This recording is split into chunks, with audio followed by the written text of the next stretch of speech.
Estamos viendo la primera presentación, la primera diapositiva. Sí, Ya, muy bien. Entonces, bueno, en esta tarde, como ya lo ha mencionado la compañera Silvia, voy a tratar sobre el tema de anemias, un tema muy bonito, que es en la práctica diaria, nosotros lo vemos mucho, las personas que trabajamos en laboratorio clínico, lo he programado como anemias diagnóstico diferencial por laboratorio. Vamos con la primera diapositiva. Esta es la eritropoyesis. Como todos sabemos, aquí es donde nace principalmente la parte de la evolución del eritrocito, pasando desde una célula madre por diferentes estadios, como es el proeritroblasto, el eritroblasto basófilo, el eritroblasto policromatófilo, el eritroblasto ortocromático. Esto tiene su proceso en la médula ósea por un aproximado de 5 días. De ahí vamos a ver que sale a sangre periférica como reticulocito, que es uno de los índices que nosotros podemos medir ya en sangre periférica, y luego pasa al estadio de hematía o eritrocito maduro en un periodo de 3 días.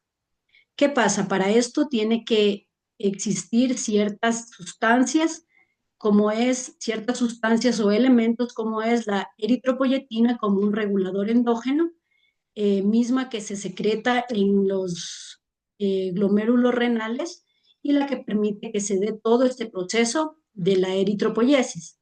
Tenemos así también reguladores exógenos como es el hierro, la vitamina B12, la vitamina B6. Estos permiten que vaya madurando poco a poco el núcleo del eritrocito.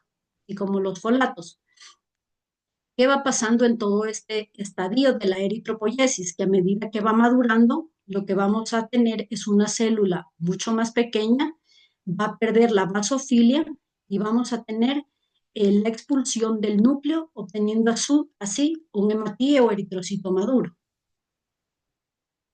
Bien, tenemos el eritrocito, que este ya es la célula madura como tal. Su definición es que es una célula bicóncava, que es muy abundante en la sangre y tiende a medir de 7 a 8 micras de diámetro. ¿Cuáles son los componentes? Tenemos una membrana, tenemos la parte de la hemoglobina y la parte enzimática, que luego más adelante nos puede causar, si hay alteraciones en estos componentes, pues ciertas patologías que van a hacer que nosotros tengamos anemia. Y como enzima principal del eritrocito tenemos la lactato deshidrogenasa, por eso veremos más adelante que tiende a elevarse cuando existe hemólisis. Por otro lado, tenemos la hemoglobina. Esta es una proteína conjugada, compuesta por un grupo hemo y una parte proteica que es la globina. La función principal es el transporte de oxígeno desde los pulmones hacia los tejidos. Como un dato tenemos que el eritrocito contiene cerca de 270 millones de unidades de hemoglobina, la cual cada una puede transportar 4 moléculas de oxígeno. Entonces, todos creo que conocemos esta parte, la forma estructural de la hemoglobina, en donde en el adulto tenemos que está conformada en un 95% por la hemoglobina A1, en donde está formada por dos cadenas alfa y dos cadenas beta. La hemoglobina A2, que la vamos a encontrar en 1 a 3%, que está conformada por dos cadenas alfa y dos cadenas delta, y la hemoglobina fetal, que la vamos a encontrar en un 1%, conformada por dos cadenas alfa y dos cadenas gamma. Vamos a ver asimismo más adelante que la alteración en este tipo de las hemoglobinas, en los diferentes tipos, también nos va a causar patologías conocidas como las talasemias. Tenemos los parámetros hematológicos. El principal para nosotros y que lo trabajamos de rutina, el hemograma. ¿Qué tenemos en el hemograma que nos va a permitir más adelante clasificar las anemias? En primeras, el recuento de glóbulos rojos, que es la masa eritroide. Luego tenemos el hematocrito, que es el porcentaje de masa eritroide en el plasma, y la hemoglobina, como ya lo habíamos visto, como la parte proteica. También los índices eritrocitarios, como son el BCM, el CHCM y el RDW, importantísimos para la clasificación de los diferentes tipos de anemia, indicándonos así el BCM, las anemias microcíticas, normocíticas, macrocíticas, el CHCM, las anemias hipocrómicas, normocrómicas e hipercrómicas, y el RDW, que nos va a indicar la homogeneidad de la muestra, porque precisa esta la variación en los tamaños. Importante indicar que como dato principal tenemos al CHCM, que nos va a dar la cromía de esas células.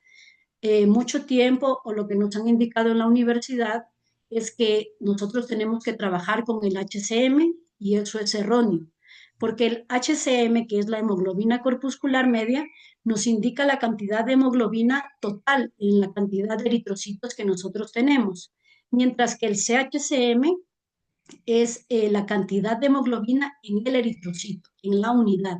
Entonces nosotros, para clasificar las anemias, tenemos siempre que trabajar con el CHC. Luego tenemos los índices reticulocitarios. Acá tenemos el recuento de los reticulocitos y el recuento corregido con el hematocrito. Importantísimo también, ya que nosotros por lo general en la rutina trabajamos cuando nos piden unos reticulocitos, trabajamos los reticulocitos sin hacer este índice de producción reticulocitaria, que nos permite la corrección del hematocrito en caso de un paciente con anemia.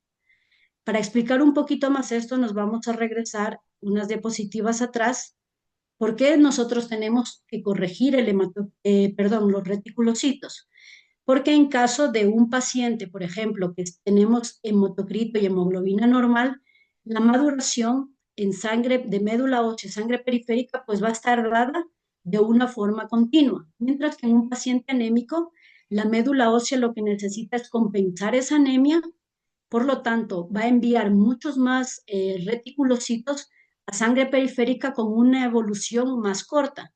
Es decir, que en médula ósea ya no estarán 5 días, sino a lo mejor están 3 días. Y en sangre periférica van a permanecer mucho más tiempo, porque es lo que necesita el cuerpo, porque es lo que necesita de manera fisiológica ese paciente. Entonces, tenemos que es necesario hacer este recuento, corrección de reticulocitos a medida que haya una anemia en ese paciente. Tenemos acá un cálculo de reticulocitos corregidos en donde nos indica que tenemos que hacerlo mediante los reticulocitos reales, lo que nosotros obtenemos en nuestro recuento de reticulocitos por el hematocrito de ese paciente, y dividido para el hematocrito normal en sexo y edad. Ese hematocrito normal, la literatura nos indica que lo han dejado en 45%. Entonces, 45 es una medida general para hombres y mujeres. Entonces, tendríamos que dividir lo que sacamos nosotros de reticulocitos por el hematocrito de ese paciente, dividido para el hematocrito normal, que es 45. Para el índice de producción reticulocitaria, vemos que tenemos dos fórmulas, que en realidad es como realizar la primera fórmula, pero nosotros tenemos los reticulocitos corregidos por la vida media del reticulocito. En la parte derecha observamos la vida media del reticulocito según el hematocrito. ¿Qué quiere decir eso? Que si el hematocrito de ese paciente, que lo consideramos como normal, es 45, los días de maduración que lo vamos a necesitar en sangre periférica es igual a 1. No necesitamos que esté más tiempo porque ese paciente tiene un hematocrito normal. Si ese hematocrito va disminuyendo, entonces los días que necesitamos que esté en sangre periférica será un poco más prolongado, teniendo así en 1.5. Si el hematocrito va disminuyendo, necesitamos que esté más días en sangre periférica, será 2. Esto es una tabla que ya se encuentra diseñada así. Por lo tanto, si ustedes dirán, a lo mejor si mi paciente tiene un 30% de hematocrito, pues realizaríamos una regla de 3 para nosotros ver cuánto nos da en días promedio. Entonces vemos que el índice de producción reticulocitaria no es más que la corrección de esos hematocritos, de ese hematocrito en caso de que el paciente presente anemia. Solo ahí realizamos los reticulocitos corregidos. Si mi paciente no presenta anemia, no hay necesidad de corregir esos reticulocitos, porque se supone que el cuerpo está enviando los días necesarios y la cantidad necesaria de reticulocitos a sangre periférica. Entonces, vamos a tener así, una vez que tengamos el índice de producción reticulocitaria, si lo tenemos mayor a 2 ya una vez corregido, estaremos hablando de una anemia regenerativa. Si es menor a 2, de una anemia hiporregenerativa o arregenerativa. Bien, luego tenemos las pruebas de laboratorio. ¿Con qué pruebas nosotros contamos para poder realizar el diagnóstico diferencial de anemias? Importantísimo, el frotis de sangre periférica. Este es un estudio morfológico de las células que todos lo realizamos, todos hemos hecho un frotis de sangre periférica, sino que a veces creo que nos falta más bien un poquito el detalle del estudio, el detalle del enfoque para nosotros poder ayudar en un diagnóstico preciso de las células y para poder contarle al médico lo que nosotros estamos viendo. Entonces, importantísimo, más adelante vamos a desglosar esta parte del frotis de sangre periférica para poder ir viendo paso por paso. Tenemos también la cinética del hierro, como es el hierro plasmático que es el hierro sérico, que lo tenemos, por ejemplo, disminuido en casos de anemia ferropénica y en cambio cuando hay una afectación en enfermedades del metabolismo del hierro como la hemocromatosis, nosotros la vamos a tener aumentada. Luego tenemos la transferrina como otro de los índices o parámetros, el cual nos ayuda muchísimo también en el estudio de anemias microcíticas, teniendo así un valor alto en las anemias ferropénicas, ya que intenta esta transferrina captar todo el hierro liberado de los depósitos para promover la eritropoyesis y síntesis del grupo hemo. Lo vamos a tener bajo en talasemias y anemias por enfermedad crónica, puesto que existe un bloqueo de los depósitos de hierro que bajan su disponibilidad a nivel sérico. Tenemos la saturación de la transferrina. Este va a ser un índice que mide el porcentaje de ocupación del hierro en la transferrina. La ferritina, la cual es una molécula hidrosoluble que se une a la proteína apoferritina. Esta proteína es una de las formas más importantes de almacenamiento en el organismo, localizadas principalmente en el hígado, el vaso, la médula ósea. En situaciones en las que aumenta la demanda de hierro, esta va a bajar a nivel intracelular y aumentar en el espacio extracelular. La ferritina tiene la ventaja de poder detectarse en el suero, a diferencia de la hemosiderina, que para eso necesitamos ciertas tinciones, como la tinción de Pearls. Lo que sí dar a notar que la ferritina es un reactante de fase aguda, por lo tanto, la podemos encontrar elevada también en casos de inflamación en ese paciente. Tenemos la capacidad total de fijación de hierro, que va a medir la capacidad de captación de hierro a nivel de la transferrina. Un poquito para explicar esto de la cinética del hierro, me voy a dirigir a esta diapositiva para ver cómo funciona un poquito mejor.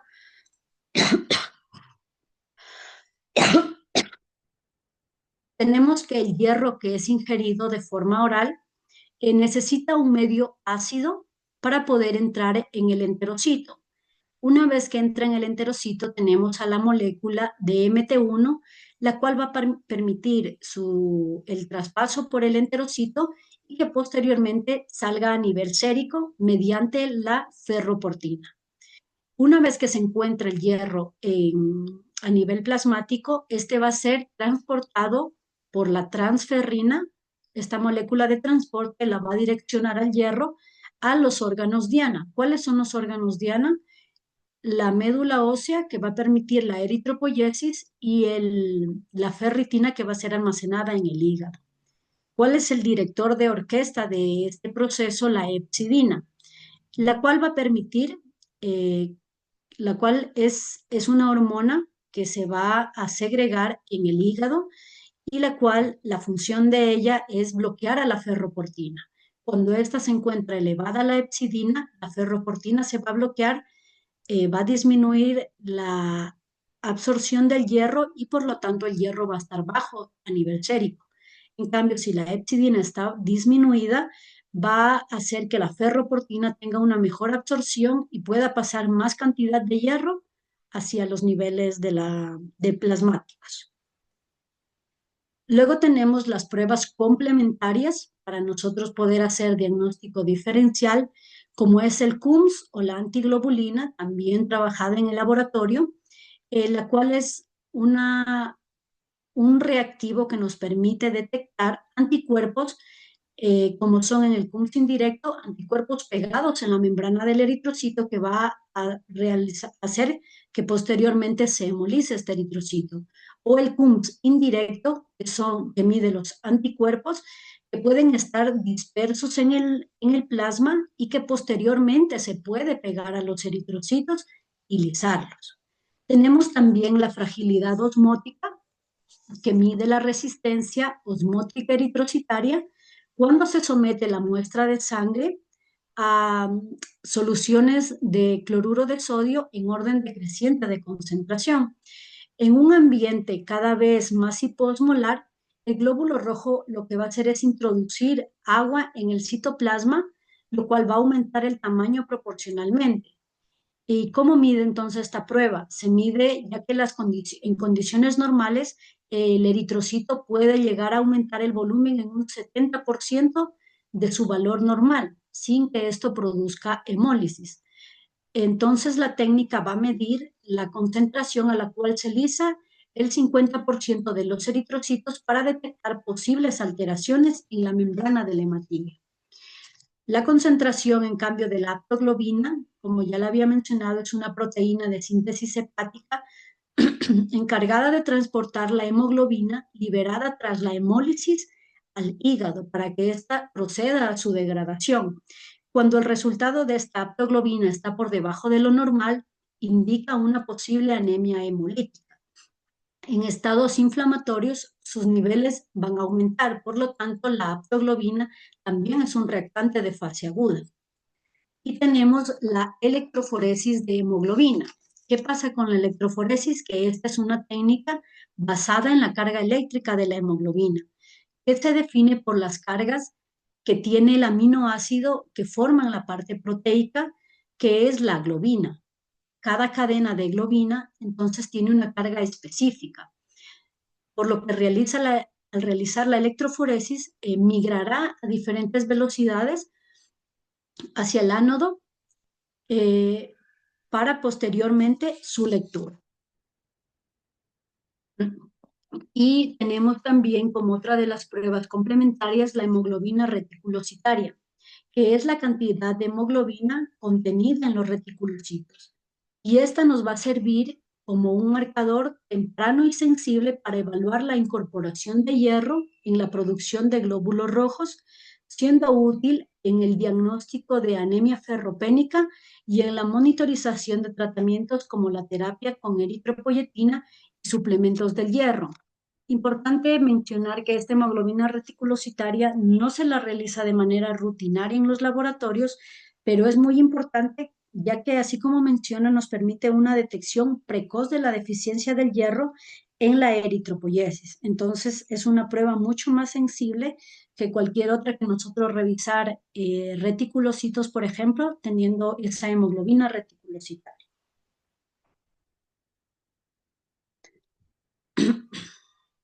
Bien, ahora tenemos el frotis sanguíneo, como lo había mencionado, ya que es con el parámetro o el estudio más claro que yo manejo a diario, importantísimo para el diagnóstico de las anemias, en el cual entonces podemos determinar mediante el frotis sanguíneo alteraciones eritrocitarias como son alteraciones en el tamaño, conocida como el término médico anisocitosis.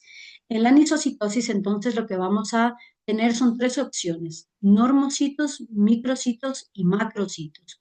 Teniendo así, esta va a medir el volumen corpuscular de ese eritrocito. Los normocitos los vamos a tener en un volumen entre 80 y 100, microcitos menor a 80 y macrocitos mayor a 100.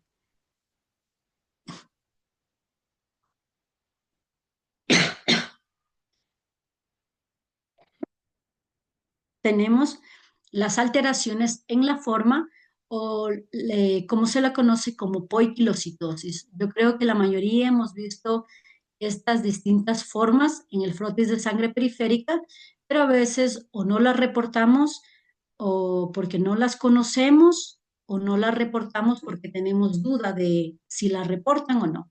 Entonces vamos a conocer un poquito más de ellas, vamos a refrescar. Tenemos los dianocitos, la forma de diana, tenemos que es una célula con, con una doble fracción de hemoglobina, por lo tanto indica su apariencia es como una diana y nosotros, el contador hematológico lo que va a hacer cuando nosotros tenemos dianocitos es indicarnos un aumento en la concentración de la hemoglobina media, es decir, el CHCM lo vamos a encontrar aumentados en caso donde haya estos dianocitos, porque el contador hematológico piensa que este eritrocito está pasando dos veces, digamos, dos veces lo lee como si fuera uno. Esto donde vamos a encontrar los dianocitos ante una anemia hemolítica, ante un trasplante de células madres o en hepatopatías crónicas. Tenemos el acantocito. Como lo ven, es un eritrocito con espículas finas, distribuida de forma irregular en su membrana. Esto va a ser debido a una afectación en los lípidos de esta membrana. ¿En dónde los vamos a encontrar? En las alfa-beta-lipoproteínas ante una esplenotomía o ante una hepatopatía severa. Luego tenemos los equinocitos. El equinocito, un eritrocito con espículas gruesas en su membrana, pero distribuidas de forma regular. Entonces ya podemos marcar la diferencia con el acantocito, que el acantocito tiene espícula de forma irregular, variación en esas espículas, mientras que el equinocito, las espículas son mucho más regulares. ¿Dónde vamos a tener este equinocito? Lo vamos a encontrar en insuficiencias renales o en el déficit de piruvato quinasa. Importante también mencionar que el equinocito se puede encontrar y lo vamos a encontrar cuando la muestra que nosotros, de la que estamos haciendo el frotis es muy vieja. ¿A qué se refiere muy vieja? A que han pasado muchas horas desde que la tomamos a la muestra con hacer el frotis. Entonces tenemos que estar seguros que no ha pasado más de 4 horas, que nos indica la literatura que nosotros podemos realizar el frotis. Lo ideal sería inmediatamente nosotros pasamos la muestra en el contador hematológico, realizar el frotis si es que amerita realizar una plaquita, pero también lo podemos hacer posterior a eso hasta 4 horas. Si pasa más de ese tiempo y nosotros realizamos un frotis, vamos a encontrarnos muchos de estos equinocitos, pero no porque se encuentren por parte del paciente, sino porque la muestra ha estado mucho tiempo en contacto con el EDTA. Luego tenemos el esferocito, que es una célula con sin palidez central, y de forma esférica. Más adelante vamos a tener a cuál se relaciona esta patología, pero adelantar que es por un defecto en la membrana del eritrocito. La vamos a encontrar ante la anemia hemolítica del recién nacido, por ejemplo, o en la esferocitosis hereditaria.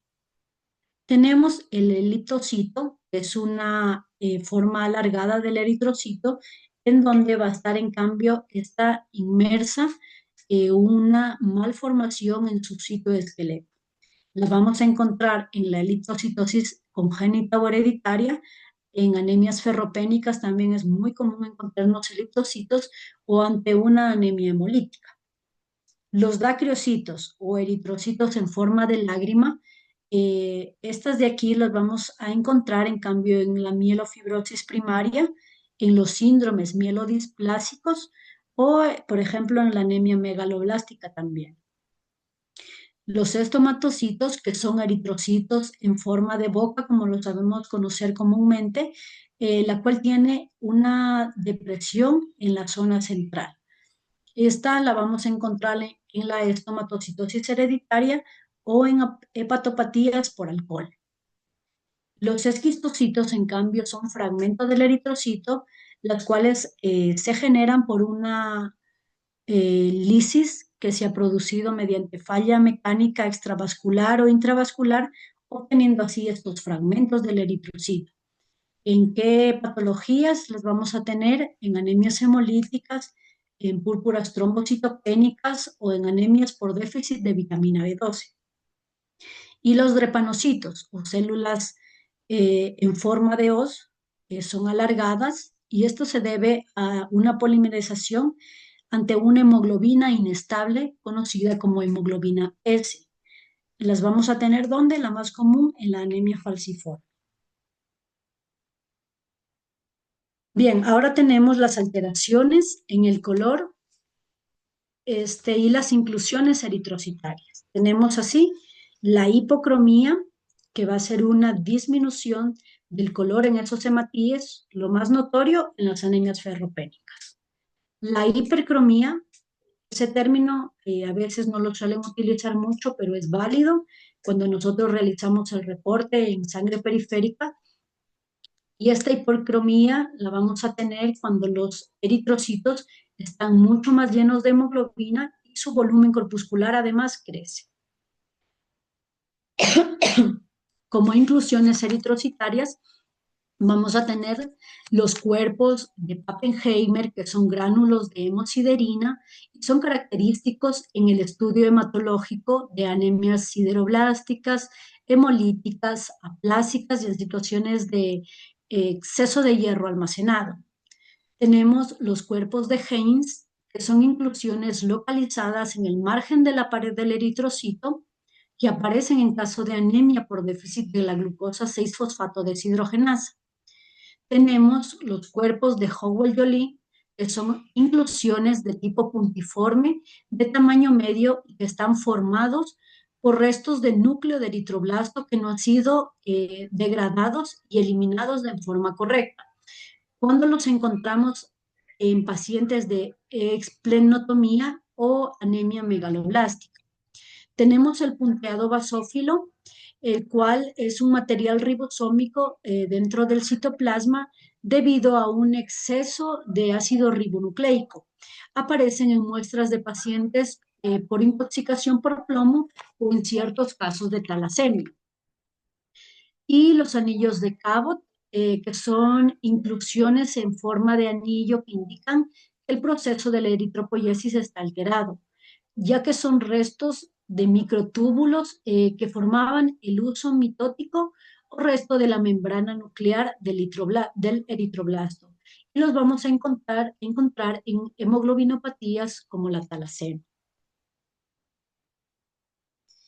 Ya adentrándonos a la clasificación de las anemias, tenemos que la clasificación la podemos realizar ya sea por tamaño del eritrocito o por respuesta medular. Muchos la habrán visto así. La más común es hacerlo por el tamaño del eritrocito, que es el BCM. Entonces las vamos a ir estudiando una por una. ¿Cómo he dividido esta parte? Pues un poquito la definición de la anemia, cómo vamos a encontrar la biometría hemática, los índices que nos corresponde saber, cómo es color, tamaño y cómo vamos a encontrar el RDW, la cinética del hierro, cómo van a estar en este tipo de anemias y otros marcadores que nos permiten también su diagnóstico y su evaluación. Entonces tenemos así la anemia ferropénica, que es la anemia más estudiada, más conocida y la más común en nuestro medio.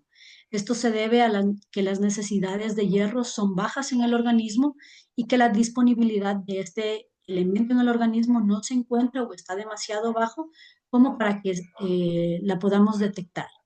En la biometría tenemos eh, una anemia hipocrómica microcítica con el RDW o ancho de distribución eritrocitaria aumentado. Esto quiere decir que es una muestra heterogénea en tamaños, porque el RDW nos indica eso, variación en los tamaños. ¿Cómo va a estar la sideremia. Vamos a encontrar en la anemia ferropénica un hierro menor a 40 gramos por decilitro. Vamos a tener aumento de la transferrina, disminución del índice de saturación de la transferrina menor al 15% y la ferritina, que es del almacén del hierro, disminuida. ¿Qué otros marcadores nos van a permitir esta evaluación? La disminución en los valores de la bilirrubina sérica. Tenemos, por otro lado, la anemia de las enfermedades crónicas. Esta es una patología que conlleva un largo periodo de inflamación. ¿Cuáles son estas enfermedades crónicas? Tenemos así la enfermedad renal, neoplasias, enfermedades autoinmunes como el lupus. Inicialmente, esta anemia de las enfermedades crónicas es muy parecida a la anemia ferropénica, ya que la podemos encontrar microcítica hipocrómica. Pero a medida que pasa el tiempo, se establece como una anemia normocítica, normocrómica en el tiempo. Y como es una enfermedad crónica, pues se va arrastrando en el tiempo y nosotros ya lo que la seguimos estudiando a esa anemia, a ese paciente, pues vamos a encontrar una anemia normocrómica, normocítica, con un BCM normal o ligeramente bajo y un ancho de distribución normal o ligeramente aumentado. ¿Cómo va a estar la sideremia en esos pacientes? Van a tener un hierro bajo, una ferritina alta. La ferritina, recordemos que era un reactante de fase aguda y esos pacientes, al tener enfermedades autoinmunes, por ejemplo, van a estar presentando esa ferritina alta. El índice de saturación de la transferrina normal o bajo y la capacidad de fijación del hierro va a disminuir. La transferrina va a aumentar.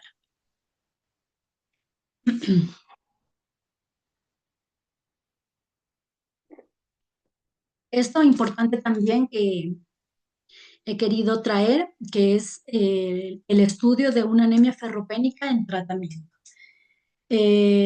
Son parámetros de cómo se la encontró en un estudio inicial a esta anemia ferropénica al diagnóstico. Tenemos aquí cómo se la observa en el frotis de sangre periférica y también la parte de las gráficas, que esto es un dato importante que nos lanzan los equipos, los contadores hematológicos y de la cual también tenemos nosotros que aprovecharnos. Tenemos que saber utilizarlas y saber sacarle el provecho necesario también a lo que nos están dando estos contadores de nuevas generaciones. Entonces, por ejemplo, esta anemia en un periodo inicial o al diagnóstico presentó este pacientito unos glóbulos rojos en 3,16 millones, una hemoglobina muy bajita, muy marcada en 4,1, un BCM disminuido, moderadamente disminuido en 59,2, un CHCM en 13, un coeficiente de variación en 26,4, los reticulocitos absolutos en 47,1 y aquí también indicar esta hemoglobina reticulocitaria que estaba bajita en 13,6. Como vemos en la primera imagen aquí a mano izquierda, cómo se ve el frotis. Lo vamos a ver microcítico, hipocrómico y con gran heterogeneidad de tamaños. Vamos a ver microcitos, vamos a ver normocitos y vamos a ver macrocitos. Y como vemos en la gráfica también, una gráfica en la que nos indica el volumen del eritrocito, pero hacia la izquierda, es decir, tamaño pequeño.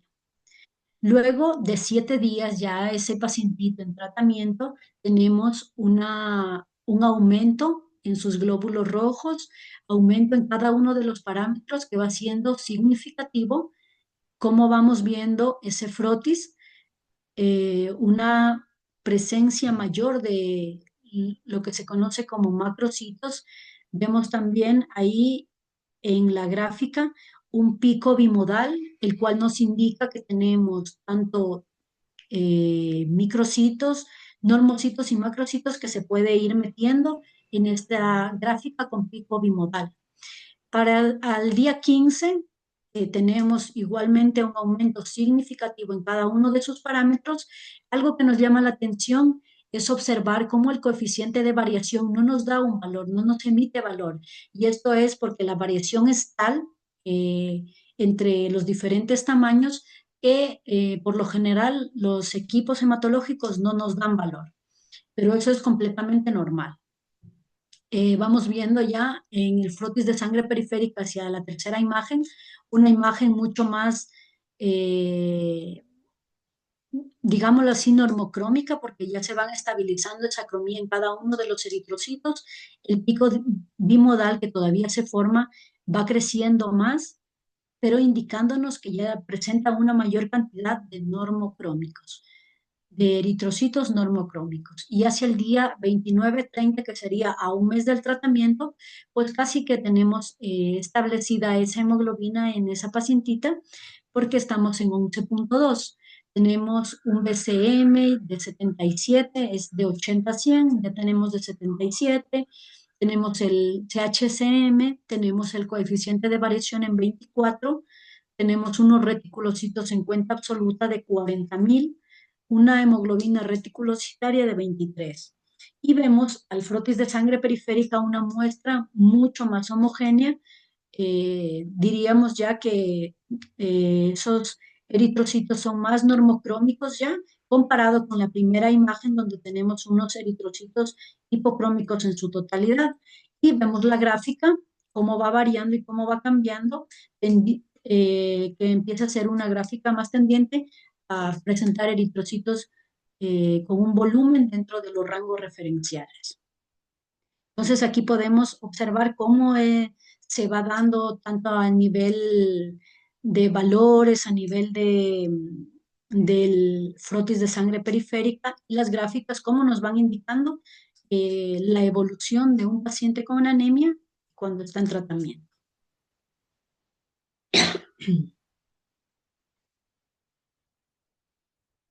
Tenemos, después de esto que les comenté, la anemia plástica, otra de las anemias que nos indica esto, que la médula ósea no produce suficiente cantidad de células sanguíneas. Las tenemos de dos formas a la anemia plástica y es congénita, se la conoce como una anemia de Fanconi, o las adquiridas debido a un contacto permanente con un agente externo.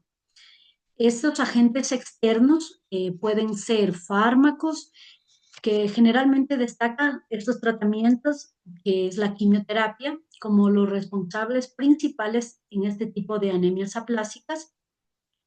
Y por otro lado, hay muchos pacientitos también en la actualidad en tratamientos para la depresión, antiinflamatorios, que también nos llega a afectar a la proliferación de estas líneas celulares. Tenemos otro de los agentes externos en la anemia plástica, la radioterapia, que son las radiaciones ionizantes que ejercen un efecto inhibitorio sobre la hematopoiesis. Las infecciones víricas, también muy común, la infección por VIH, la hepatitis B, el citomegalovirus, que son los principales responsables que se produzca este tipo de anemias. Y el daño o la obstrucción como tal de la médula ósea en caso de una metástasis ósea, por ejemplo. Entonces, ¿cómo vamos a encontrar la biometría? Vamos a tener pancitopenia o citopenia de, por ejemplo, 2 líneas. ¿Qué es la pancitopenia? Que seguramente muchos han escuchado ese término y es la disminución de las 3 líneas sanguíneas. Leucopenia, anemia y trombocitopenia. La vamos a encontrar normocrómica, normocítica. El hecho de que esté disminuida o de que haya una anemia no quiere decir que tenga que ser siempre hipocrómica microcítica, sino que en el caso de la anemia plástica vamos a tener la normocrómica normocítica. La sideremia vamos a encontrar un hierro alto porque no se está utilizando como se debería utilizar ese hierro. Hay hierro, pero no se está utilizando o es una eritropoyesis ineficaz, por lo que el hierro va a estar alto y la capacidad de fijación del hierro va a ser normal. Otro de los marcadores, la eritropoyetina alta, por esa constante eh, salida de hierro, vamos a tener esa eritropoyetina alta. Luego tenemos la anemia sideroblástica. La anemia sideroblástica, en cambio, es en la que se produce una sobrecarga de hierro en algunos macrófagos y células inmaduras de los eritrocitos. La tenemos de forma congénita, que es la hemacromatosis congénita o adquirida, que va a ser intoxicación por plomo o síndrome mielodisplásico. ¿Cómo la vamos a ver en la biometría hemática? Microcítica o microcítica hipocrómica o microcítica normocrómica. ¿Cómo la vamos a ver en la sideremia, el hierro y el índice de saturación de transferrina aumentados y la capacidad de fijación de hierro bajo? Otros marcadores que nos van a llevar al diagnóstico de la anemia sideroblástica es encontrarnos reticulocitos bajos y en sangre periférica, importantísimo estos cuerpos de Pappenheimer.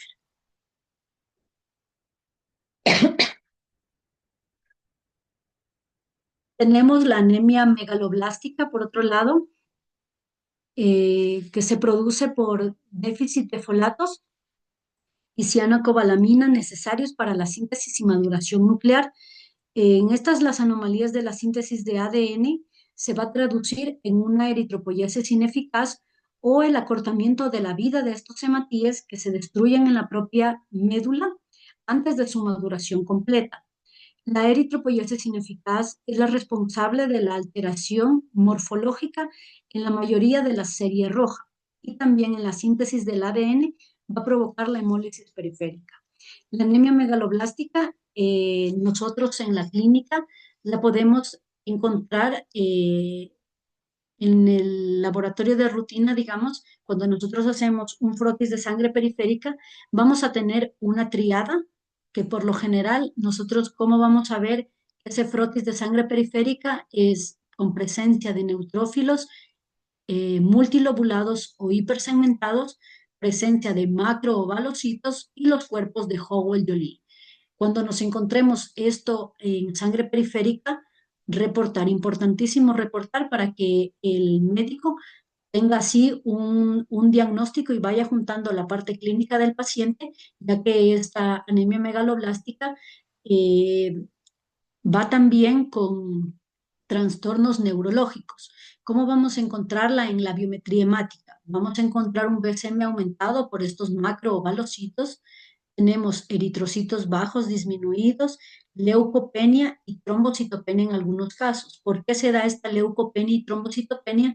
Porque al haber una alteración en la síntesis de cada una de las células sanguíneas, como es el caso de los neutrófilos, la hipersegmentación, pues van a ser más fácil destruidos porque el cuerpo entiende que hay una alteración, que la célula está mal de fábrica, entonces lo que va a hacer es destruirla, por lo tanto va a haber una leucopenia, mientras que la trombocitopenia se va a dar igualmente por una alteración, vamos a encontrar mucha variación en el tamaño de estos eritrocitos, por lo tanto igualmente el sistema eh, macrofágico igualmente los va a eliminar. La sideremia vamos a encontrar un hierro aumentado y los marcadores, como les comentaba, la triada importantísima, vuelvo a recordarles, vamos a encontrar en una anemia megaloblástica los neutrófilos hiperlobulados, macroovalocitos y los cuerpos de Howell-Joly. Tenemos también reticulocitos disminuidos, importantísimo ante una sospecha de anemia megaloblástica, la dosificación de vitamina B12.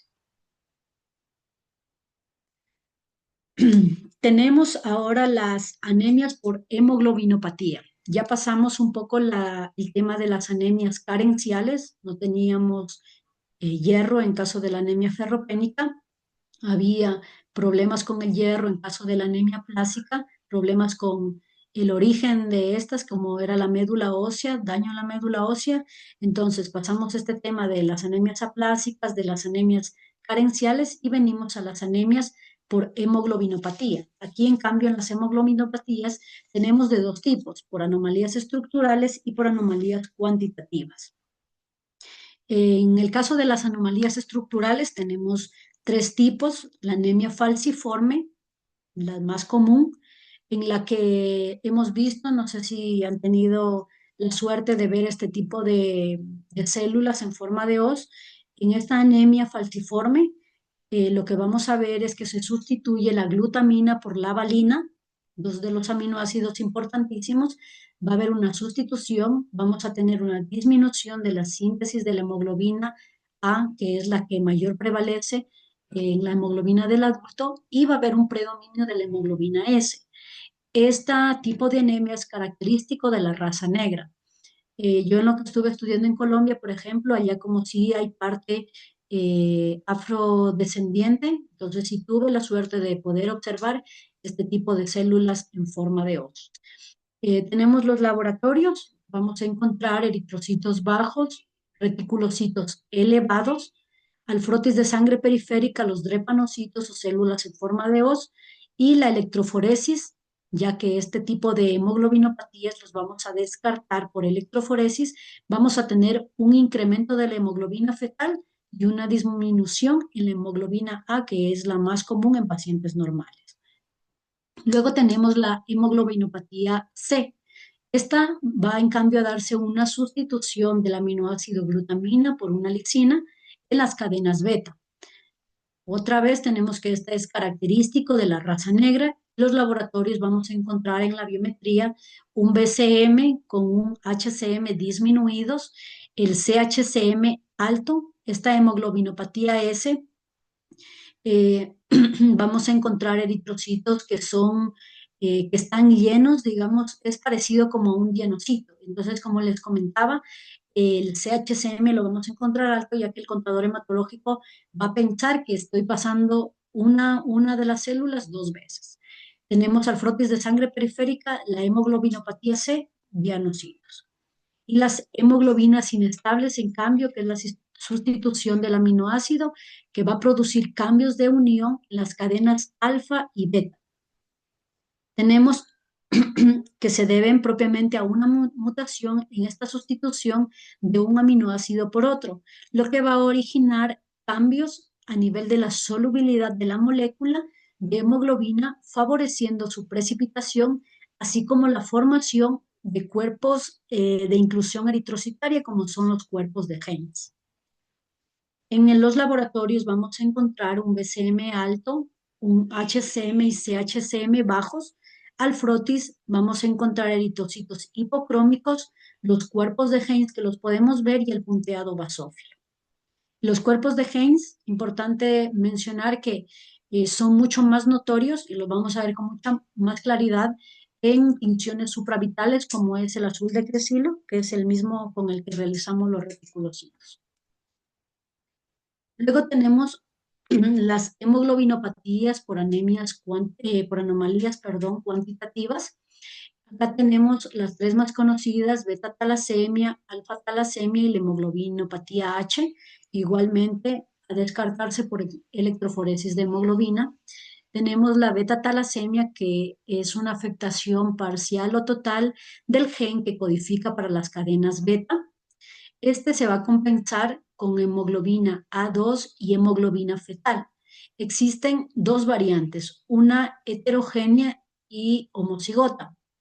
Los laboratorios nosotros los vamos a encontrar como eritrocitos altos, BCM bajo, al frotis de sangre periférica nosotros vamos a tener la presencia de dianocitos y en la electroforesis de hemoglobina vamos a tener en la talasemia menor un aumento o vamos a tener más bien una presencia de un 3 a 6% de hemoglobina fetal, mientras que en la talasemia mayor un 90% de esta hemoglobina fetal, causando una cuestión de hemólisis bastante notoria con un 90% de hemoglobina fetal, ya que el que tendría que estar en un 90% es la hemoglobina A del adulto.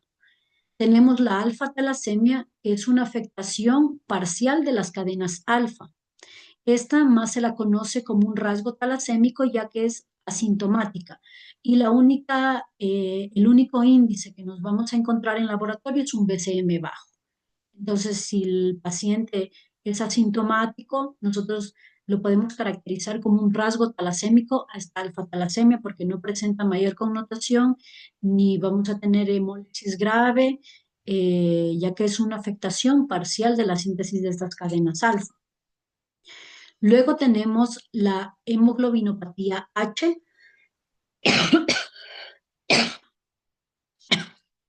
que esta en cambio vamos a tener que se debe a una deleción de 3 de los 4 genes de la globina o bien a una mutación Esto se va a traducir en una síntesis de la alfa-globina que conlleva a una producción de una hemoglobina anormal o hemoglobina H, que contiene cuatro cadenas de beta-globina y ninguna de alfa-globina. La hemoglobina H es frecuente en el sudeste asiático y en el Mediterráneo. En la hemoglobina H, vamos a poderla nosotros, la hemoglobinopatía, perdón, H, la vamos a poder ver mediante azul de crecilo, ya que vamos a observar en el interior de los hematíes la presencia de algunas inclusiones que corresponden a la hemoglobina H precipitada. Entonces, esta también la vamos a poder observar mediante esta tinción supravital que es el azul de crecilo.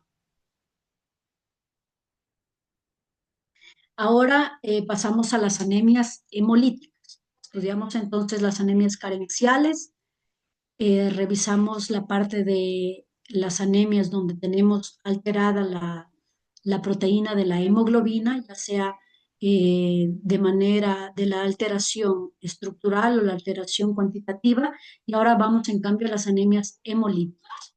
Tenemos las anemias hemolíticas. eh, la que vamos a estudiar ahora es anemia congénita por alteración de la membrana. Ya lo había mencionado al inicio y tenemos tres que son muy conocidas, que es la esferocitosis hereditaria, estomatocitosis y eliptocitosis. Entonces, la esferocitosis hereditaria es una herencia autosómica dominante en donde vamos a tener una alteración en la proteína espectrina anquirina, que son dos de las proteínas que se encuentran en la membrana del eritrocito en la cual va a estar alterada la proteína espectrina. Por eso vamos a tener un eritrocito donde tiene toda la cantidad intracelular llena de hemoglobina. ¿Cómo vamos a ver la biometría hemática? Vamos a tener una hemoglobina normal o ligeramente disminuida, un BCM bajo, porque son microesferocitos los que se forman, y un CHCM alto. Lógicamente, porque está llenito ese eritrocito, entonces el CHCM va a aumentar. ¿Qué vamos a ver al frotis de sangre periférica? Esferocitos. Ahora tenemos la estomatocitosis hereditaria.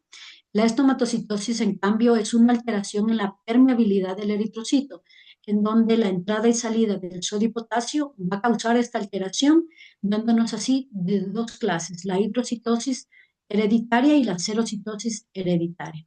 En la hidrocitosis vamos a tener una hemoglobina normal o ligeramente disminuida, un BCM normal o ligeramente aumentado, un CHCM disminuido. Al frotis vamos a ver los estomatocitos. Mientras que la serocitosis vamos a tener una hemoglobina normal o ligeramente disminuida, un BCM normal o ligeramente aumentado, un CHCM aumentado y al frotis vamos a ver estomatocitos exocéntricos. ¿Qué quiere decir exocéntricos? Que la boquita que nosotros comúnmente llamamos a los eritrocitos va a estar hacia uno de los extremos, no en la mitad como la mayoría de los estomatocitos, sino la boquita hacia uno de los extremos. También es característico y común ver en la estomatocitosis hereditaria dianocitos. Y tenemos la eliptocitosis hereditaria. La eliptocitosis, en cambio, va a ser un defecto molecular en la proteína que constituyen el citoesqueleto. Por eso la forma de un eliptocito va a haber una alteración en las proteínas que enlazan la parte de la membrana de ese eritrocito. Entonces, vamos a tener como consecuencia una hemólisis, pero que va a ser leve. A la biometría hemática vamos a tener una hemoglobina normal o ligeramente disminuida, un BCM normal o ligeramente aumentado y un CHCM normal o ligeramente aumentado. Al frotis de sangre periférica vamos a observar los famosos eliptocitos, muy comunes también en anemia ferropénica.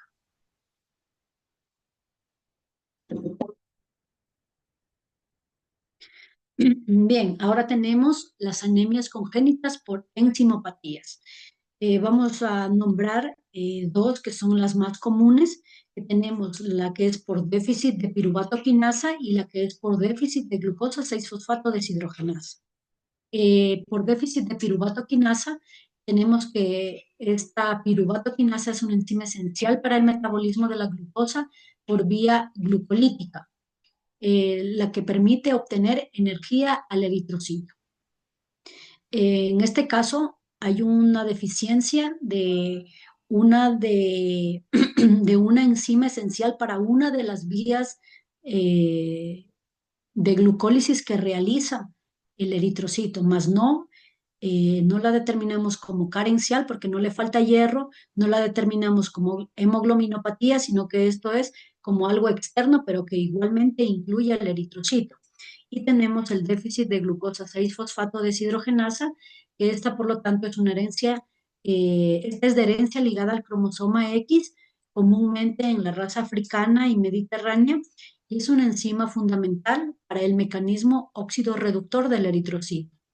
La crisis de esta anemia la vamos a encontrar que se agudiza en estados inflamatorios, infecciones, el favismo, que es el consumo excesivo de habas, o en ciertos fármacos.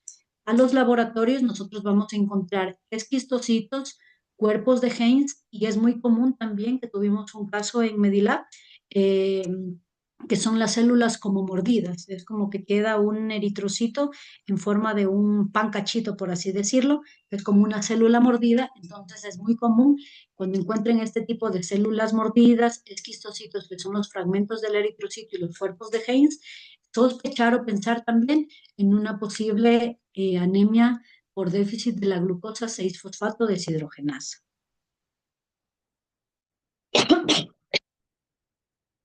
Ahora tenemos las anemias adquiridas dentro de las anemias hemolíticas también, y estas anemias van a ser de origen inmune y no inmune. Entre las de origen no inmune tenemos la hemoglobinuria paroxística nocturna y el síndrome hemolítico urémico. Esta hemoglobinuria paroxística nocturna vemos que se produce por dos mecanismos que afectan la actividad del complemento. Uno de estos es la ausencia del factor de envejecimiento, y la otra la ausencia de la proteína encargada de fijar el complemento C8. Afecta entonces a la hematopoiesis en general.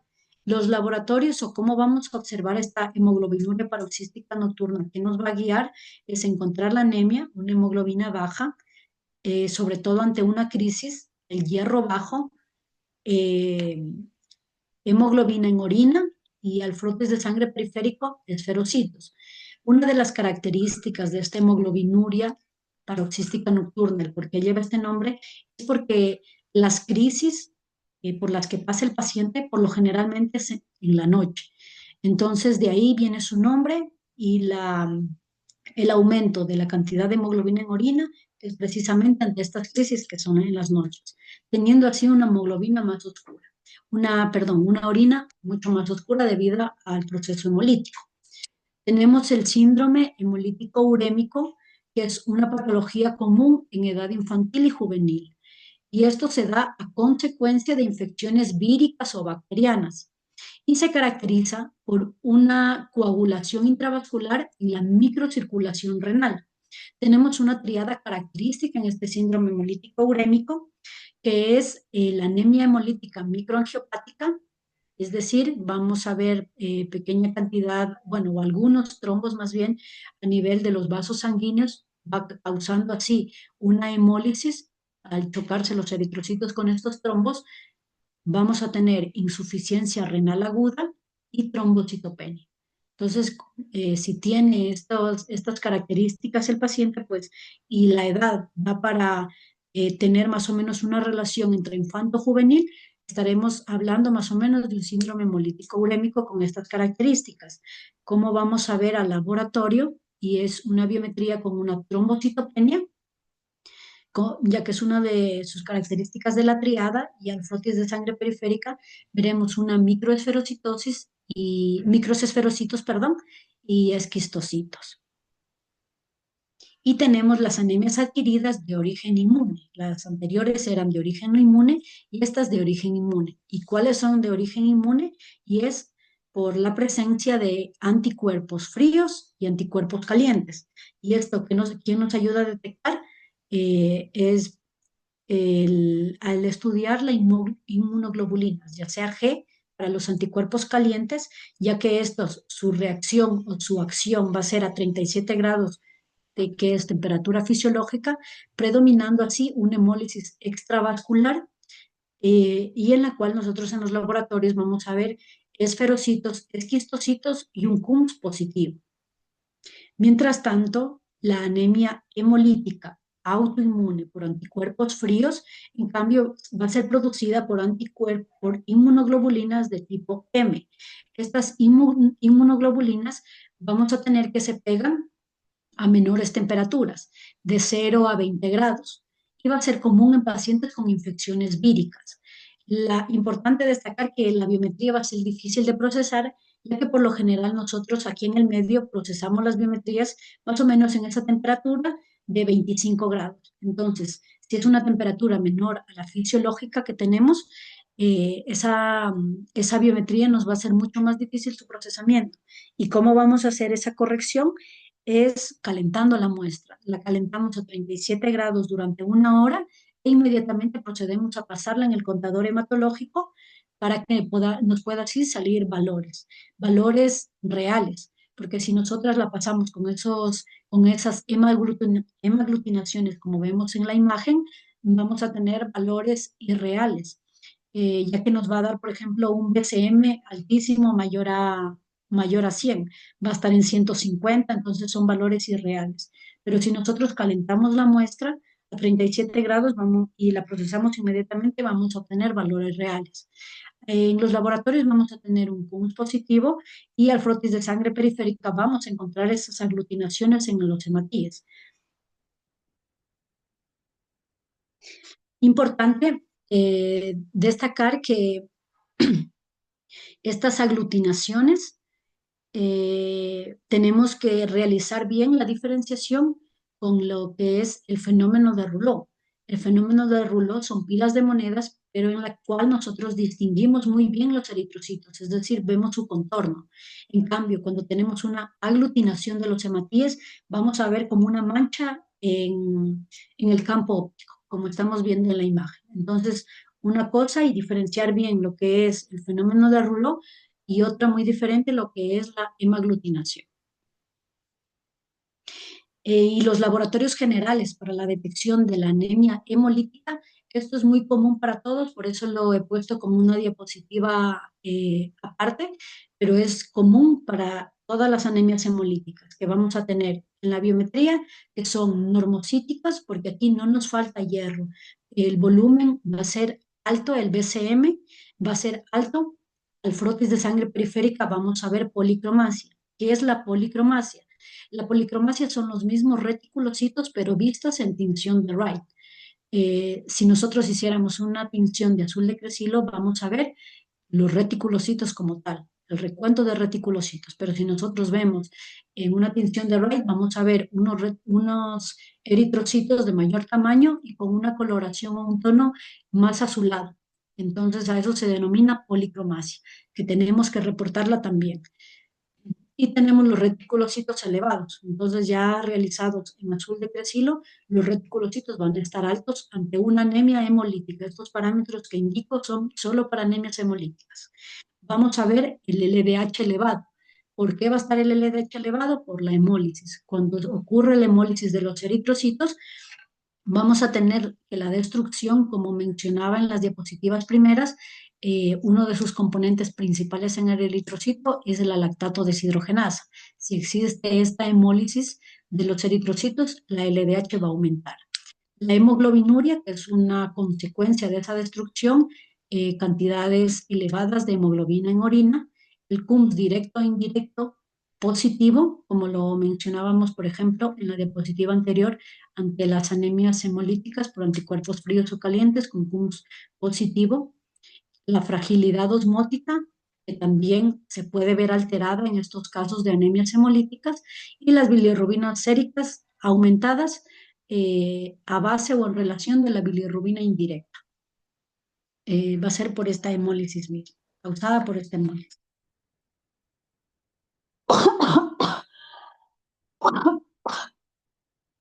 Bien, aquí tenemos un algoritmo en lo que tiene que ver con las anemias macrocíticas, por ejemplo.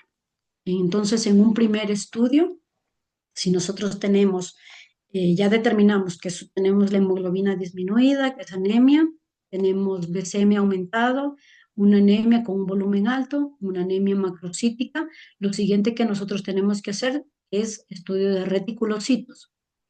Si tenemos nosotros reticulocitos aumentados ante una anemia macrocítica, lo siguiente será determinar si es o no una anemia hemolítica. ¿Cómo determinamos esto? Mediante el test de Coombs.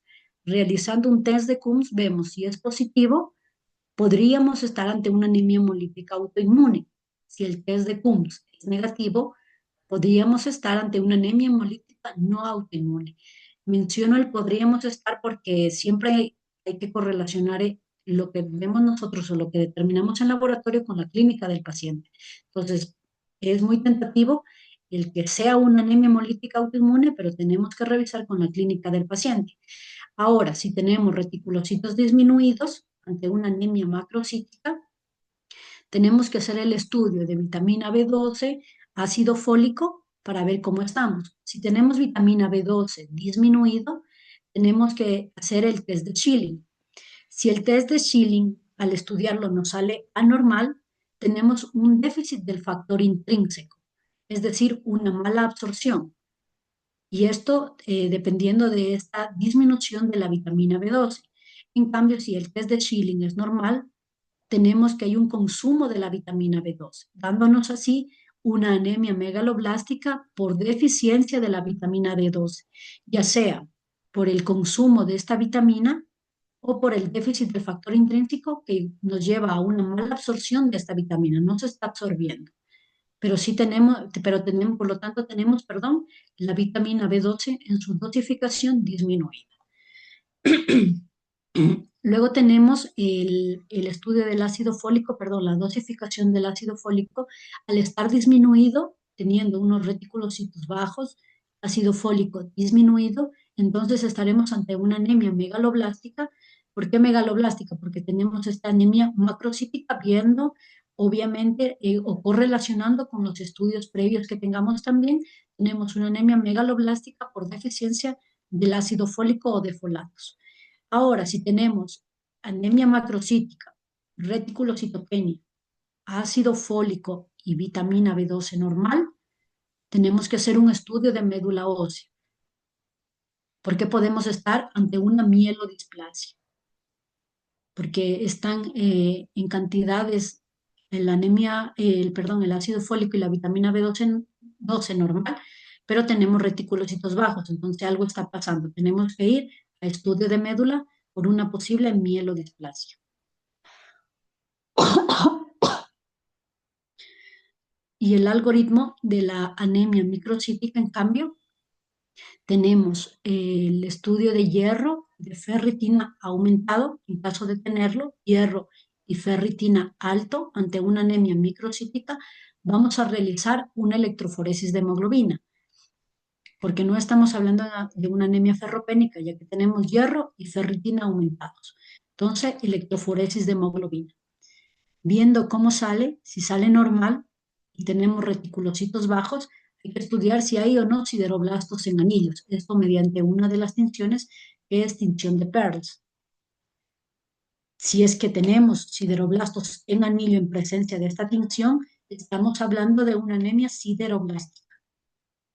En cambio, al realizar la electroforesis de hemoglobina, si tenemos una electroforesis anormal, es decir, con picos de hemoglobina fetal aumentado, por ejemplo, estudiamos los reticulocitos. Viendo cómo está normal o aumentado, podemos estar ante el caso de una talasemia, que es lo más común. Entonces, en el laboratorio de rutina, lo más común es irnos por este lado de la talasemia si tenemos anemia microcítica, hierro y ferritina alto, electroforesis de hemoglobina anormal y reticulocitos normal o aumentado, ligeramente aumentado. Entonces estaríamos ante una talasemia. Y tenemos, por el otro lado, cuando tenemos una anemia microcítica con hierro disminuido. ¿En qué pensaríamos? si vemos ferritina disminuida y capacidad de fijación del hierro aumentado, de una anemia ferropénica porque es de las más comunes en nuestro medio. Ahora, si vemos capacidad de fijación del hierro disminuido y ferritina aumentado, nos vamos a anemia de las enfermedades crónicas. Por eso les comentaba al inicio que las anemias microcíticas, hay que hacer el diagnóstico diferencial bien hecho entre la anemia ferropénica y la anemia de las enfermedades crónicas, ya que al inicio de la aparición de estas enfermedades es muy parecida a, a tener una anemia ferropénica. Luego se establece, digámoslo así, y tenemos una anemia normocítica, normocrónica. Importante tener en cuenta esto. Y nos vamos con la parte de los casos clínicos, que creo que es muy importante también para hacer una integración de toda la información que hemos visto. Entonces, aquí sí me gustaría que a medida que vayamos revisando, son 4 casitos que tienen que ver con lo ya revisado anteriormente, con lo que he explicado. Entonces son 4 casitos y a medida que los vayamos revisando, me gustaría que enciendan el micrófono sin temor a equivocación ni nada, porque estamos para eso, para aprender. Me gustaría que participen. El que tiene idea de qué más o menos puede ser, pues participa, pero eso, como menciono, son de temas que hemos abordado esta tarde. Entonces, tenemos el primer caso clínico.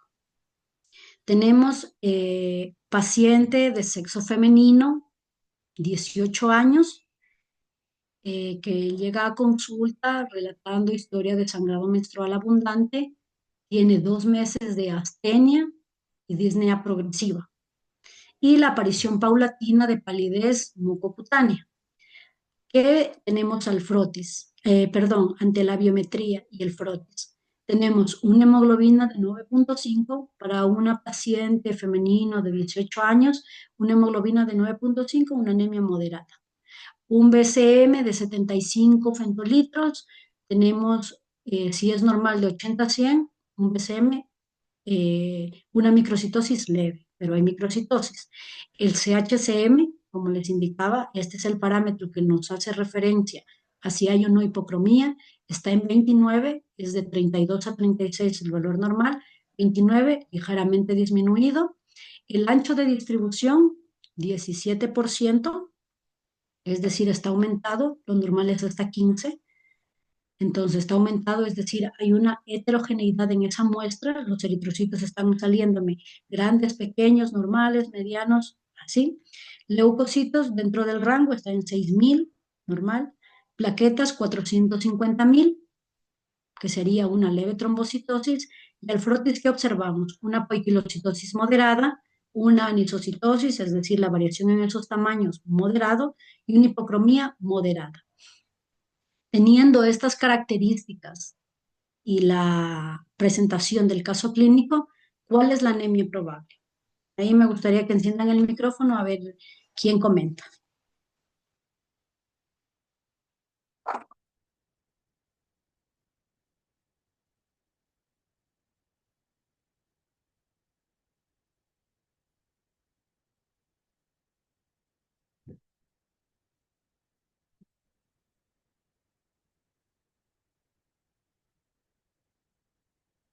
Ya, no hablan, pero escriben, que es lo bueno.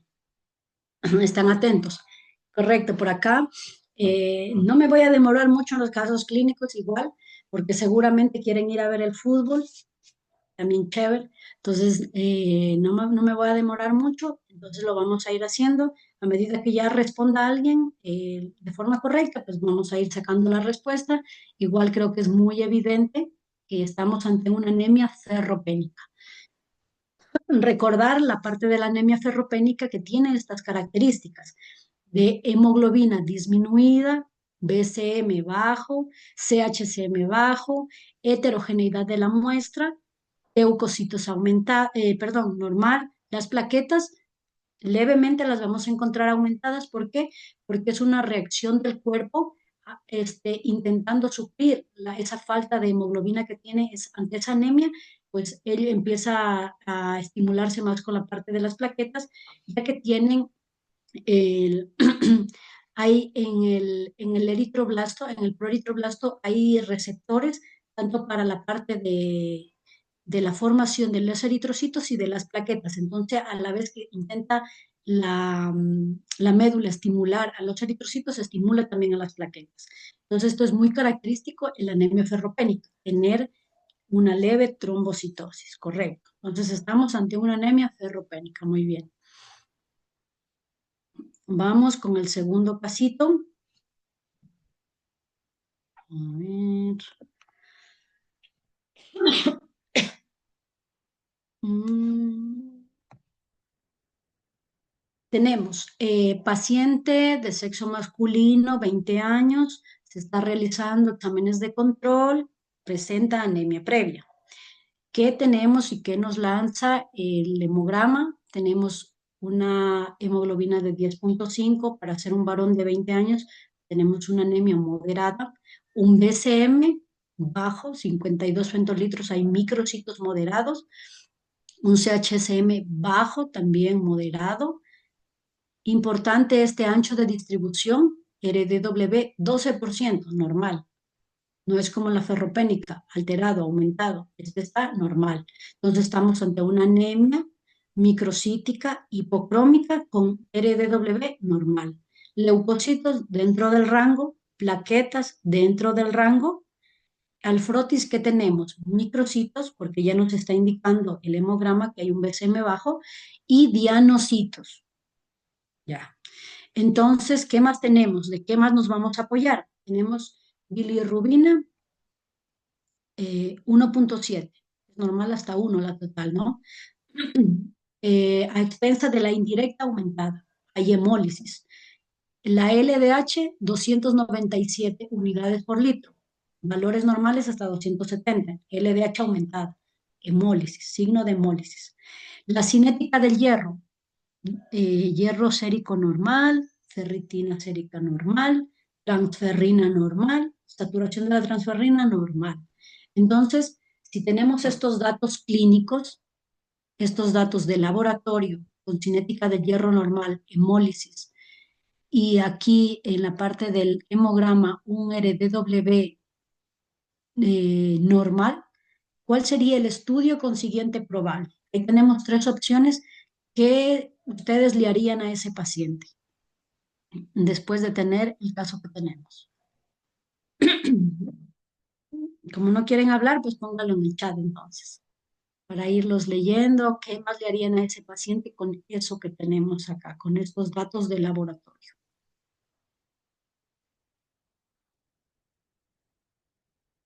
A ver, uy,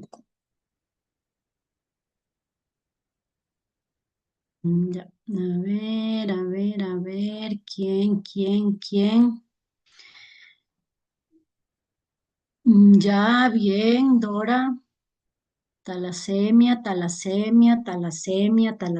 muy bien. Entonces, correcto, es esa talasemia. ¿Por qué no le realizaríamos una fragilidad osmótica? Porque deberíamos tener el CHCM alto, ¿cierto? Para nosotros pensar eh, en, en esferocitos, por ejemplo.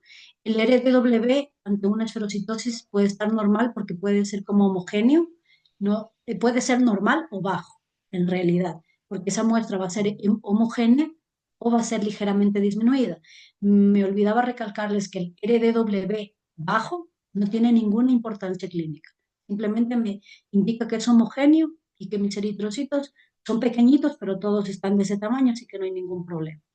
Entonces, dosificación de vitamina B12, en el frotis no me indica la triada, ¿no es cierto? La triada de eh, neutrófilos hipersegmentados, no me indica Howell-Joly, no me indica macrobalocitos, entonces dosificación de vitamina B12, ¿para qué? No. A ver.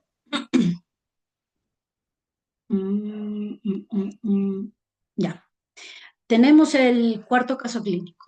Veamos. Sexo femenino, 40 años, cursa cuarto día de hospitalización. La hospitalización va en contexto de una neumonía con deterioro clínico, astenia, adinamia. y hay la presencia de orinas oscuras. Ujú. Vamos a ver qué tenemos ante la biometría hemática. Tenemos una hemoglobina de C. Ahí no me deja ver acá veamos si lo pongo ver. No, bueno, me parece que 6,8 no lo logro ver, la hemoglobina. BCM 117, o sea, como una macro, como unos eritrocitos muy grandes, ¿no? El BCM está aumentado. Es hasta 100, está en 117, muy aumentados. CHCM en 50 es normal, hasta 36, está en 50. Entonces, importante esos datos, un BCM elevado, un CHCM elevado, un RDW en 20%, alteradísimo. Importante, índice reticulocitario 4%. Como ya habíamos visto, lo de la corrección de los reticulocitos, el índice reticulocitario al estar en 4% nos está indicando que es una anemia regenerativa mayor al 2%, ya corregido. Índice reticulocitario de 4%. Leucocitos, tenemos una leve leucocitosis, ¿a expensa de qué? De polimorfonucleares, 70%. Tenemos plaquetas, una leve trombocitosis, y al frotis vemos macrocitos, eritrocitos de un gran tamaño. Entonces, ¿qué más vemos? Al frotis se ha capturado esta imagen, por ejemplo, en la que vemos la hemaglutinación, ¿no es cierto? No es fenómeno de Rouleau, sino hemaglutinación. Y por lo general, esta hemaglutinación a veces se suele eh, poner, como decir, alrededor de los neutrófilos. Tienen preferencia esta hemaglutinación hacia los neutrófilos y los monocitos. Entonces, por eso es el aumento del tamaño, que está en 117, el BCM, y el CHCM en 50 también, por este caso de la hemaglutinación. ¿Qué más tenemos como datos de laboratorio? Tenemos una bilirrubina total de 3 miligramos por decilitro a expensas, está alta, a expensas de la indirecta que está en 2,3. Una LDH en 400, o sea, está elevadísimo. Hay una hemólisis grande ahí. Y un test de Coombs directo positivo para C3 e IgG, positivo, perdón, para C3 y para IgG negativo. Entonces, como habíamos hablado del test de Coombs, por ejemplo, ahí la parte cuando es, como les mencionaba, tenemos aquí IgG negativo, es decir, que no es por anticuerpos calientes, es por anticuerpos fríos. Tenemos el IgG negativo, pero el C3 de complemento positivo. Acá no hay opciones para este caso clínico, sino ustedes con qué lo relacionarían.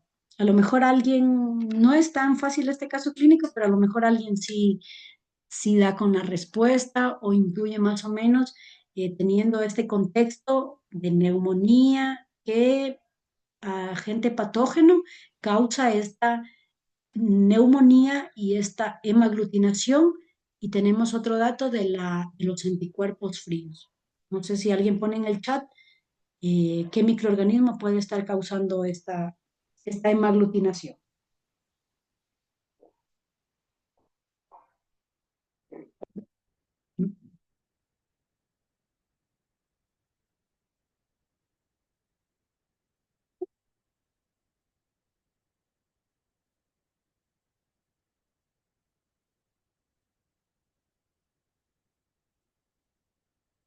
A ver, vamos a leerlos.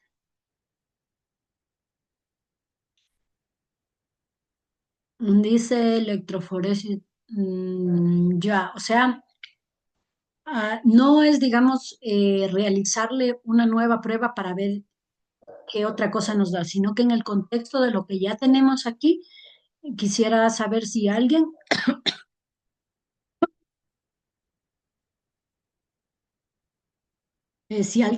tiene la idea de qué organismo patógeno nos puede estar causando todo esto que está causando a nivel sanguíneo, por ejemplo. Me dicen treponema, me dicen virus de Epstein-Barr, alguien más, alguien da más, pero muy bien acá Dora Ruilova que se arriesga bastante.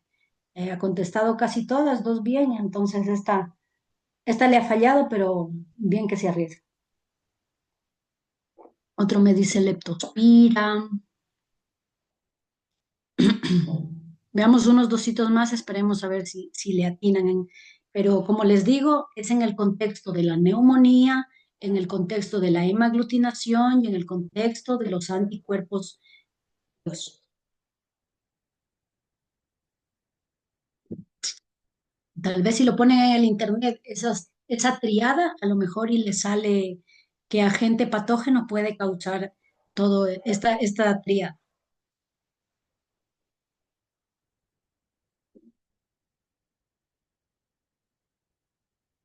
Vamos a esperar a unas dos personas más a ver si nos contestan qué agente patógeno causa esto.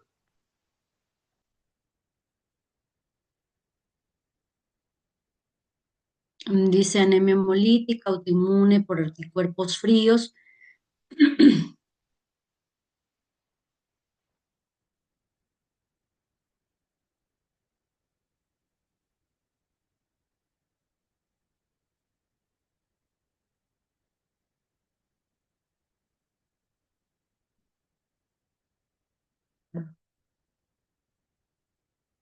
Anemia hemolítica por anticuerpos fríos, ya.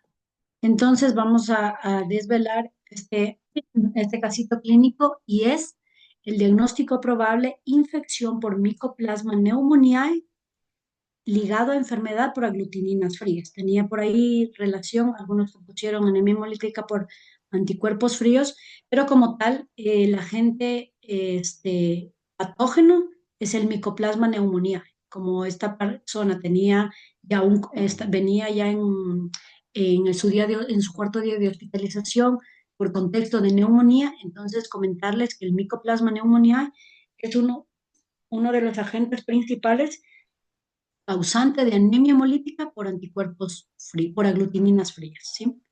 Entonces, ahí tenemos desvelado el casito y tenemos el último caso. Y este es un sexo femenino 40, ay no, a ver, este creo que sea, sí. Bueno, entonces, no, creo que se me ha ido mal ahí, pero vamos, tenemos lo que sí estamos bien, es esta parte del hemograma, pero ya me acordé de este caso. Este casito es de un sexo masculino, 20 años de edad, con presencia de orinas oscuras y que no presentaba antecedentes de importancia. Tenemos en la biometría hemoglobina de 8 miligramos por decilitro. Para ser un varón de 20 años es una hemoglobina, una anemia, perdón, severa. BCM 84 fentolitros. Es normal de 80 a 100, un BCM normal. CHCM en 33, es normal de 32 a 36. CHCM, hipocromía no hay. Entonces, normocrómicos. Tenemos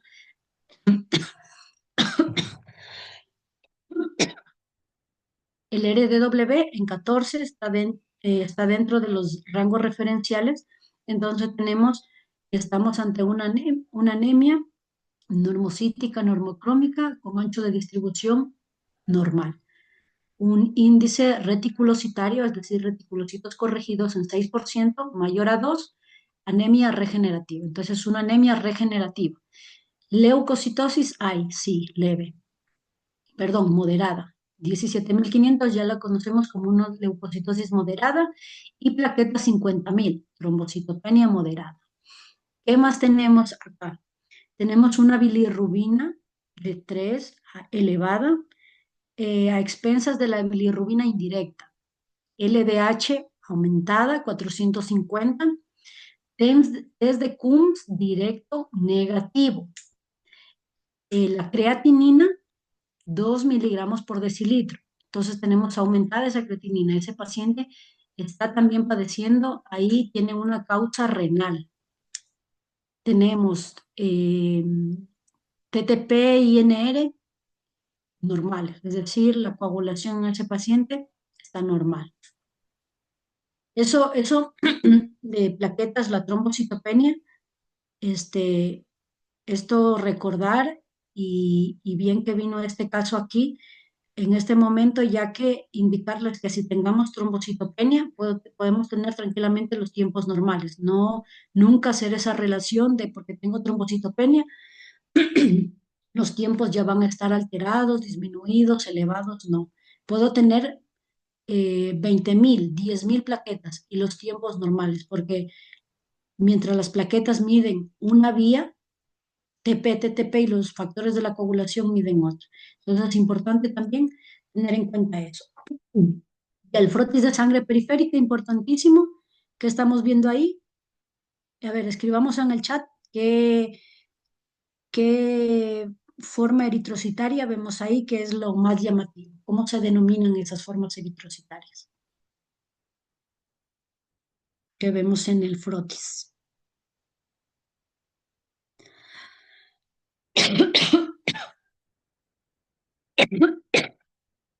Las que más nos llaman la atención. Ahí vemos esferocitos, ¿sí? Pero las otras que llaman la atención, que estábamos revisando, que son fragmentos de eritrocitos, ¿cómo se llaman?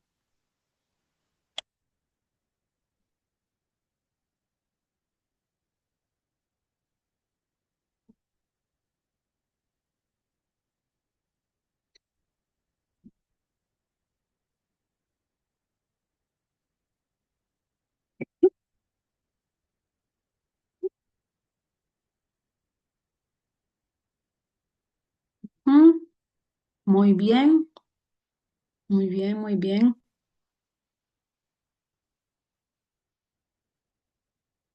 muy bien. Los fragmentos de eritrocito los conocemos entonces como esquistocitos, correcto. Entonces, aquí nuevamente es como el caso anterior. No hay opciones, sino que lo vamos a intentar deducir. Basados igual nuevamente en una triada. Vemos esquistocitos al frotis. Es un paciente de 20 años. Ya no es infanto juvenil, sino más juvenil. Entonces, vemos esto y vemos la creatinina 2 miligramos por decilitro. No es tanto, no es que hay una insuficiencia renal como tal, pero ya vemos que hay problemas renales ahí. Entonces, si juntamos esta triada de paciente de 20 años, esquistocitos y daño renal, ¿hacia dónde nos dirigimos? ¿Qué, qué patología está cursando este paciente? Ujú, ujú, ujú, ujú.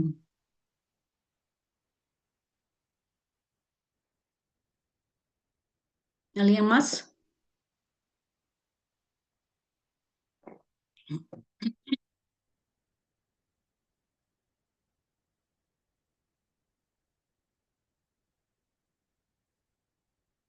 Vamos a esperar a dos personas más a ver qué nos dicen, a ver si han prestado atención, porque esta es una tríada clásica igualmente de esta patología que a continuación vamos a desvelar, a revelar más bien.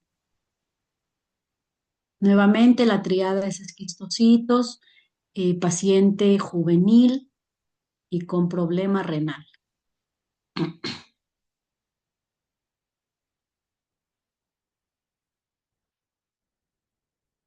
Ujú.